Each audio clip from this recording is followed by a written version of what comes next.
오늘 저와 여러분이 함께 나누실 말씀은 예레미야 48장 36절에서부터 47절까지의 말씀입니다. 우리 한 절씩 교독하도록 하겠습니다. 그러므로 나의 마음이 모압을 위하여 피리같이 소리내며 나의 마음이 길헤레스 사람들을 위하여 피리같이 소리내나니 이는 그가 모은 재물이 없어졌습니다. 모든 사람이 대머리가 되었고 모든 사람이 수염을 밀었으며 손에 칼자국이 있고 허리에 굵은 배가 둘렸고 모압의 모든 지붕과 거리 각처에서 슬피 우는 소리가 들리니 내가 모압을 마음에 들지 않는 그릇같이 깨뜨렸습니다. 여호와의 말씀이니라. 어찌하여 모압이 파괴되었으며 어찌하여 그들이 애곡하는가. 모압이 부끄러워서 등을 돌렸도다.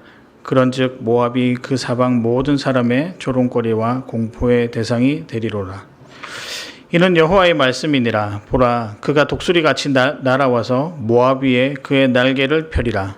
성읍들이 점령을 당하며 요새가 함락되는 날에 모압 용사의 마음이 산고를 당하는 여인 같을 것이라. 모압이 여호와를 거슬러 자만하였으므로 멸망하고 다시 나라를 이루지 못하리로다. 여호와의 말씀이니라. 모압 주민아, 두려움과 함정과 올무가 내게 닥치나니 두려움에서 도망하는 자는 함정에 떨어지겠고 함정에서 나오는 자는 올무에 걸리리니 이는 내가 모압이 벌받을 해가 임하게 할 것임이라. 여호와의 말씀이니라. 도망하는 자들이 기진하여 헤스본 그늘 아래에 서니 이는 불이 헤스본에서 나며 불길이 시온 가운데 나서 모압의 살적과 떠드는 자들의 정수리를 사름이로다.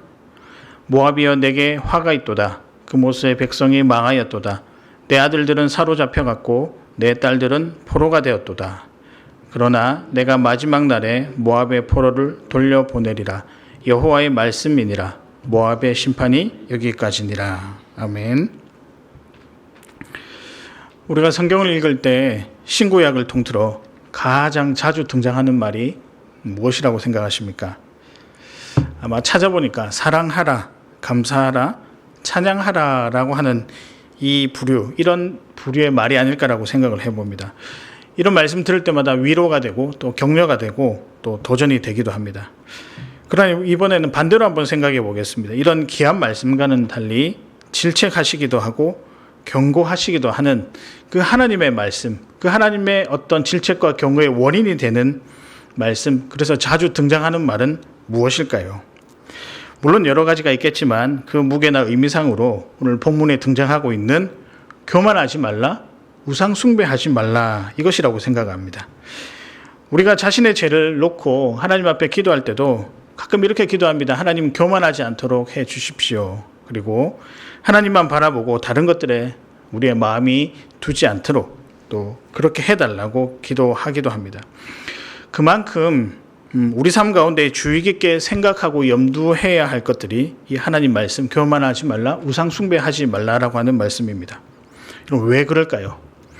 이 교만과 우상 숭배가 한 인생을 완전히 망가뜨리게 하는 지름길이기 때문입니다. 오늘 본문에서 읽으셨듯이 모압이라는 나라가 이 두 가지 이유로 멸망하게 되었습니다. 여러 내용들이 있지만 42절에 자만하지 말라, 그리고 46절에 모압이여 내게 화가 있도다. 그모스의 백성이 망하였도다 라고 이야기를 하고 있습니다. 이 두 가지 이유 때문에 망했던 것입니다. 그래서 오늘 본문을 우리가 묵상하시면서 이 나라를 망하게 한 이 이유를 생각하시면서 오늘 주님께서 우리에게 주신 메시지를 발견하고 우리가 하나님이 원하시는 방법대로 또 하나님이 원하시는 모습대로 살아가기를 이 시간 한번 고민해 봅니다. 그래서 망하는 인생이 아닌 살아나서 믿음의 활기가 차는 산 인생으로 살아나가는 우리 사랑하는 성도 여러분 되시기를 바랍니다. 오늘 본문을 통해서 주님이 우리에게 주시는 메시지는 무엇일까요? 우리 함께 살펴보겠는데요. 첫 번째입니다. 첫 번째는 함부로 자랑하지 마라. 내가 어떤 존재인지, 내가 어떤 것을 가졌는지 함부로 자랑하지 말라는 것입니다. 이것이 교만이라는 것입니다. 이 교만은 하나님이 원치 않으시는 모습입니다. 여러분 함께 읽은 본문 42절에 보면 모압이 여호와를 거슬러 자만하였으므로 멸망하고 라고 되어 있습니다. 멸망의 원인이 자만 즉 교만이라고 언급하고 있습니다. 여러분, 이 교만에 대해서 오늘 본문보다 사실은 이전의 본문 29절에서부터 30절까지가 더 잘 설명되어 있는데요. 거기에 보면 심한 교만 곧 그의 자고와 오만과 자랑과 그 마음의 거만이로다. 모압이란 나라가 망했는데 여튼 이 사람이 교만했다는 거죠. 자랑하고 사람들을 무시하고 조롱하고 여튼 이런 이유 때문에 이 나라가 망했다라고 되어 있습니다. 그럼 이런 교만하게 된 배경이 무엇일까요? 36절 말미에 보면 모든 재물이 없어졌음이라고 하고 있습니다. 사실 그들이 이렇게 교만하게 된 이유는 그들이 가진 것이 많아서 부유했기 때문에 그들을 교만하게 만들었습니다.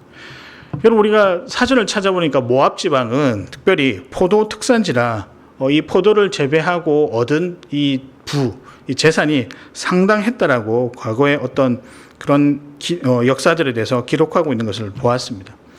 여튼 이렇게 모은 재산들을 많은 나라들과 또 주변에 있는 여러 왕들에게 자랑하고 싶었습니다. 근데 여러분, 자랑으로만 그친다면 우리가 한 번쯤 들어볼 수 있을 것 같습니다. 그런데 이 모압이란 나라는 자랑을 넘어서서 주변에 때로는 물질이 부족한 나라들, 부유하지 못한 나라들, 특별히 우리가 잘 아는 이 이스라엘 백성들을 조롱하고 무시하기까지 했습니다. 그래서 48장 27절에 보면 내가 이스라엘을 조롱하지 아니하였느냐, 그가 도둑 가운데서 발견되었느냐, 내가 그를 말할 때마다 내 머리를 흔드는도다. 이스라엘을 도둑에 비교하며 또 없는 그들의 형편을 조롱하고 무시했습니다. 자랑이 도를 넘쳐 무시하고 조롱하는 교만에 이르게 된 것입니다. 이 교만으로 인해 모압은 멸망받아 나라가 망하게 된 것입니다. 이 모압이 자랑했던 이 교만한 모습을 우리가 한번 생각해 보아야 할 것입니다. 여러분, 우리도 살아가면서 가진 것을 자랑하고 싶을 때가 참 많습니다. 물질은 말할 것도 없고요. 경력, 그리고 자식, 그리고 내가 가진 달란트, 어떤 능력들을, 이 모든 것들을 참 자랑하고 싶을 때가 있습니다. 그래서 이런 좀 능력을 발휘하고 또 내가 가진 것들을 좀 주변에서 누가 인정해주고 칭찬이라도 해주면 참 좋을 텐데 그러지 않을 때는 속상하기도 합니다. 그래서 좋은 사람과 나쁜 사람을 어떻게 구분하냐, 나한테 칭찬을 해주느냐 그렇지 않느냐로 판단할 때가 있습니다. 그래서 내가 가진 것을 좀 누가 알아주면 그 사람은 좋은 사람이고, 그렇지 않으면 이내 무시하고 조롱하는 마음, 그것이 표현되지 않더라도 그 마음속에 가득 담겨져 있어서 그 사람을 대할 때 나타난다는 것입니다. 여러분, 그러나 기억하시길 바랍니다. 잠언 16장 18절에 교만은 패망의 선봉이라고 이야기를 하고 있습니다. 조금 여유를 가지고 생각해 보면 그런 자랑거리들이 사실 아무것도 아니라는 생각이 들기도 합니다. 별것 아닌데 뭘 그렇게 자랑을 했나 싶기도 했을 것입니다. 또 별것 아닌데 이 자랑을 한 것을 가지고 다른 사람들을 왜 무시했나 하는 생각이 들 것입니다. 그러나 여러분, 이성적인 판단보다 자랑하고 싶은 교만함은 선뜻 스스로 절제하기가 어려운 하나님께서 원치 않으시는 죄라는 것입니다. 이것은 죄입니다. 그래서 우리가 함부로 자랑하지 말아야 합니다. 하나님이 원치 않으시기 때문입니다. 여러분, 가끔 사역을 하다 보면 자랑하고 싶은 분들을 종종 만나게 됩니다. 이만큼 했으니 조금 알아달라. 물론 저도 그랬던 것 같습니다. 그런데 알아주지 않으면 참 섭섭하고 또 스트레스가 됩니다. 그래서 이 스트레스가 너무 심해지면 사역의 본질은 잃어버리고 섭섭한 내 감정만 남게 되는 것입니다. 여러분, 그것에서 그치지 않습니다. 이것이 더 나아가서 불평, 불만으로 변화된다는 것입니다. 때로는 여러분 삶 가운데 불평, 불만이 있다라고 한다면 어쩌면 그것은 교만의 열매일지 모른다는 사실을 기억하시길 바랍니다. 그렇게 생각한다면 두렵지 않습니까? 이것으로 인해 모압이 멸망했듯이 우리의 영과 육이 다 망가진다는 사실을 여러분 기억하시길 바랍니다. 사랑하는 여러분, 그러나 겸손하고 주님 주신 모든 것을 감사함으로 받고 주신 것 그 자체만으로도 풍족하다고 스스로에게 평가하며 감사한다면, 또 그렇게 살아간다면 그것이 하나님께서 원하시는 성도의 삶이자 하나님이 바라시는 삶의 모습입니다. 여러분, 이 사실을 기억하시기 바랍니다. 가진 것 조금 있다고, 내가 할 줄 아는 것 조금 있다고 함부로 자랑하지 마시기 바랍니다. 주님 앞에 특별히 그렇게 하시지 마시고 겸손하시기 바랍니다. 사람 앞에서도 겸손한 우리 성도님들 되시기를 바랍니다. 두 번째 메시지는 무엇일까요? 아무나 의지하지 마십시오라는 것입니다. 아무나 의지하지 마십시오. 하나님보다 더 의지하고 싶은 것이 있다면 그것은 명백히 우상입니다. 하나님만 의지하는 우리가 되기를 소망합니다. 46절에 보면 모압이여 화가 있도다. 그모스의 백성이 망하였도다라고 하고 있습니다. 그모스는 모압 백성들이 섬겼던 풍요의 신 우상이었습니다. 그래서 그모스를 잘 섬기면 포도 농사가 잘 되어서 우리를 부유하게 해준다. 그래서 아주 헌신적으로 그들을 섬겼습니다. 그래서 하나님보다 그모스 신을 더 의지했습니다. 그러나 이것이 모압이라는 나라가 멸망하게 된 원인 우상 숭배였다는 것을 기억하시길 바랍니다. 이것 때문에 나라가 망했습니다. 여러분, 우상 숭배는 결코 하나님 앞에 용납될 수 없는 그런 죄입니다. 십계명 제1계명에 보면 너는 나 외에는 다른 신들을 내게 두지 말지니라 라고 첫 번째 가장 명확하게 말씀하고 있습니다. 그만큼 우상 숭배는 심각히 다루어야 할 하나님의 명령입니다. 말씀을 준비하면서 우리를 든든하게 하는 우상은 무엇일까 한번 생각해 보았습니다.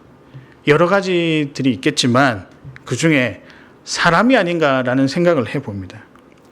눈에 보이지 않고 믿음의 눈으로 바라보아야 하는 다소 우리가 어렵다고 생각하는 그 하나님이 아니라 즉각적으로 답도 줄 수 있고 눈에 보이는 그 사람을 우리는 더 많이 의지하는 것 같습니다.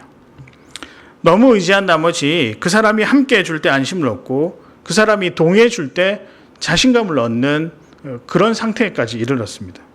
그러나 또 그 사람의 행동 하나하나에 너무 민감하게 반응해서 힘이 들기도 하기도 합니다. 그 사람, 내가 의지하는 그 사람이 참 좋기도 하지만 좋은 반응일 때 좋지 않은 반응일 때는 내 감정을 흔들어 버리는, 그래서 뒤돌아보면 온전히 그 사람에게 집중되어 있는 그 사람을 의지하고 있음을 우리가 발견하게 됩니다. 힘이 들면 내려놓으면 되는데 오히려 더 그 안으로 파고드는 것 같습니다. 우리가 살아가면서 어떤 문제 앞에 기도가 절실히 필요할 때가 있습니다. 그러나 그때도 하나님의 말씀을 듣는 것보다 사람의 말을 듣는 것을 더 우선적으로 할 때가 너무나도 많습니다.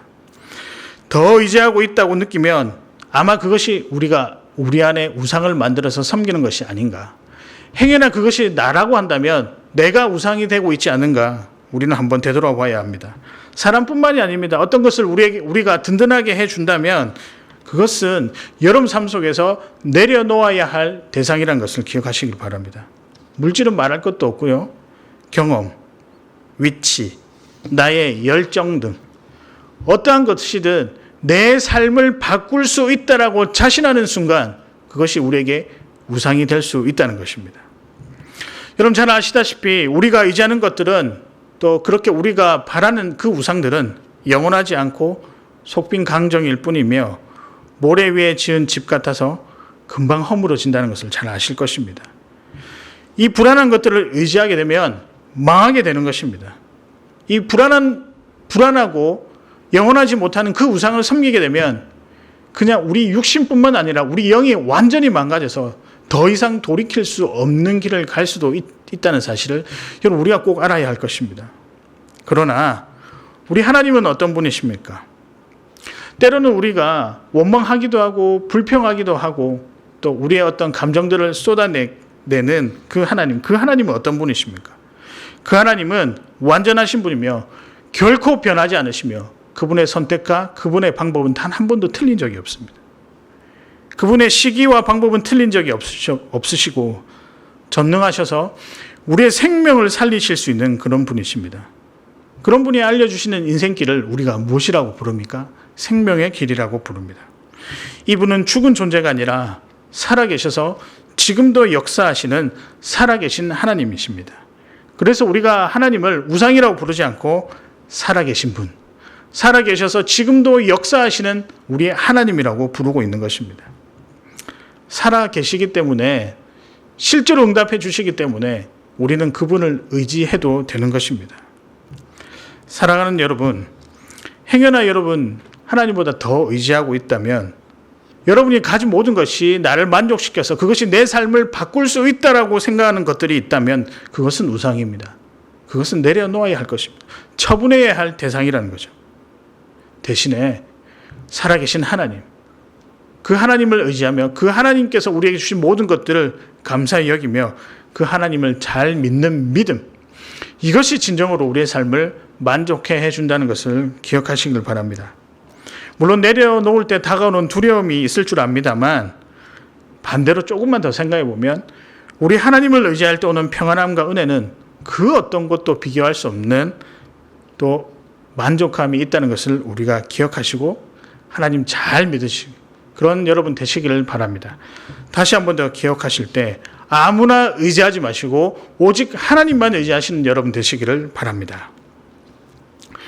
오늘 본문을 통해 주님 주시는 마지막 메시지는 전능하신 하나님을 경외하는 믿음으로, 이 믿음으로 살아나가시길 바랍니다.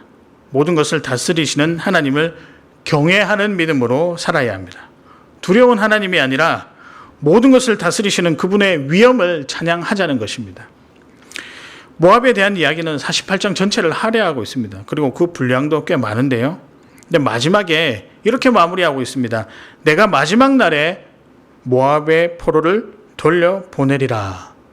이렇게 희망적인 메시지로 마무리하고 있습니다. 심판의 메시지, 망한다라고 하는 메시지 마지막에 극적인 회복의 선포가 이루어지는 것입니다.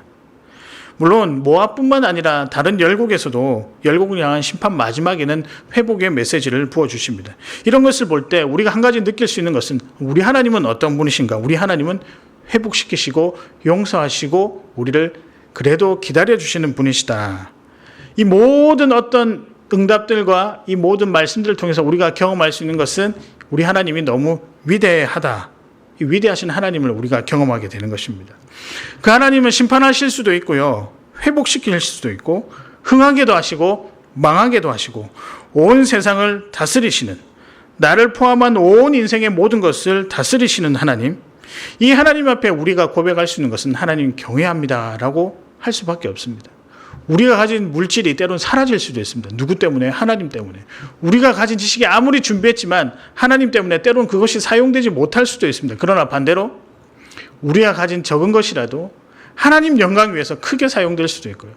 우리가 가진 미천한 지식이라도 하나님의 은혜에 의해서 그것이 많은 사람들에게 유익을 끼칠 수 있는 큰 일로 섬겨질 수 있다는 것입니다. 그렇게 만드시는 분이 누구시다? 살아계신 하나님이시다. 그 하나님 앞에 우리가 해야 될 것은 경외함으로, 믿음으로 살아가는 것입니다. 경외한다는 것은 두려워한다라는 의미가 있는데요. 그렇다고 감정적으로 두려워하는 것이 아니라 그분의 위엄 앞에 느껴지는 존경심, 전적인 신뢰를 경외한다라고 말씀드릴 수 있습니다. 이 경외함으로 하나님을 너무 간절히 바라는 마음으로 잘 믿으셔야 합니다. 뿐만 아니라 그분 앞에서 겸손히 살아가는 태도, 그것이 우리 성도의 삶, 성도의 모습이라고 할 수 있습니다. 그분의 생각을 먼저 읽으며 그분의 인도하심에 대해서 즐거워할 줄 아는 자세, 그분의 말씀을 잘 흡수하며 살아가는 것이 여호와를 경외하는 삶입니다. 우리가 때론 교만할 수도 있습니다. 완벽하지 않기 때문에 교만할 수도 있고요. 또 연약해서 하나님 아닌 것도 의지할 때가 제법 있습니다. 우리가 믿음 생활을 하고 있지만 우리라고 별거 있겠습니까? 그냥 무너지기도 하고 왔다 갔다 하기도 합니다. 그러나 여러분, 종착점은 있고 목적지가 있습니다. 어디냐? 하나님 앞에 와야 된다는 것이죠. 왜냐하면 그분은 경외받으시기에 합당하신 분이기 때문입니다. 그분 앞에서만이 우리의 실수가 용서될 수 있고 우리의 실수가 이제 없어져서 우리의 삶을 새롭게 살아갈 수 있다는 것입니다. 꼭 그분 앞에서만 가능하다는 것입니다. 이런 경외함으로 나갈 때 회복의 은혜, 평안의 은혜, 그리고 우리가 살아가면서 누릴 수 있는 그 모든 안전함들을 우리 주님 앞에서 누릴 수 있게 되는 것입니다. 사랑하는 여러분, 우리가 마음의 소리로 한번 외쳐보았으면 좋겠습니다. 하나님을 경외합니다. 한번 외쳐보셨습니까? 하나님을 경외합니다. 말씀을 정리하겠습니다. 오늘 말씀을 통해 주님이 주시는 메시지는 무엇일까요? 첫 번째는 함부로 자랑하지 말라. 이 모압의 멸망의 교훈을 두고서 우리가 살펴보고 있는데요. 첫 번째는 함부로 자랑하지 마라. 내가 어떤 존재인지, 어떤 것을 가졌는지, 내 모든 것을 함부로 자랑하지 말라는 것입니다. 그것이 교만입니다. 두 번째 메시지는 아무나 의지하지 마십시오. 하나님보다 더 의지하고 싶은 것이 있다라고 한다면 그것은 명백히 우상입니다. 멀리 하십시오. 버려버리십시오. 그리고 근처에도 가지 마시기 바랍니다. 대신에 하나님 근처에 가시기 바랍니다. 하나님만 붙드는 여러분 되시기를 바랍니다. 마지막입니다. 전능하신 하나님을 경외하는 믿음으로, 이 경외하는 믿음으로 살아갔으면 좋겠습니다. 우리 하나님이 우리 생명도 앗아가실 수 있고 또 우리 생명을 살리실 수 있는 분이십니다. 모든 것을 결정하시는 주관하시는 분이십니다. 이 하나님 앞에 두려움으로 나가야 할 것입니다. 감정적으로 두려운 하나님이 아니라 그분의 위엄 앞에 그저 엎드리고 겸손하며 순종하는 마음으로 나가야 할 것입니다. 지난 토요일이 여러분 아시다시피 입추였습니다. 그래서 아침 저녁으로 바람이 살짝 좀 달라진 것 같습니다. 저만 그렇게 느끼나요? 여튼 이 무더운 여름이 조금씩 누그러지는 것 같습니다. 잘 생각해 보면 너무나도 당연한 자연의 원리 같아 보입니다. 그러나 이 자연의 원리도 우리 하나님이 주관하고 계십니다. 여러분 믿으십니까? 그런 의미에서 우리를 지금 어렵게 하는 이 코로나도 하나님 아니면 해결해 주실 수 없다라고 확신합니다. 그래서 우리가 이 부분을 놓고 많이 기도해야 할 것입니다. 뿐만 아니라 여러분이 살아가는 인생길도 마찬가지입니다. 태어나는 것에서부터 우리의 삶이 다하는 그 모든 순간까지 우리 하나님이 다스리고 계십니다. 그 하나님 앞에 우리가 겸손하게 나가야 할 것입니다. 그것이 성도의 삶이며 성도의 행복입니다. 하루하루의 여정에 하나님을 생각하고 그분만 섬기며 그분께 감사하며 만족하며 살아나가시는 우리 사랑하는 성도 여러분 되시기를 주님의 이름으로 축복합니다. 이 시간 우리가 삶으로라는 찬양을 함께 드리겠는데요.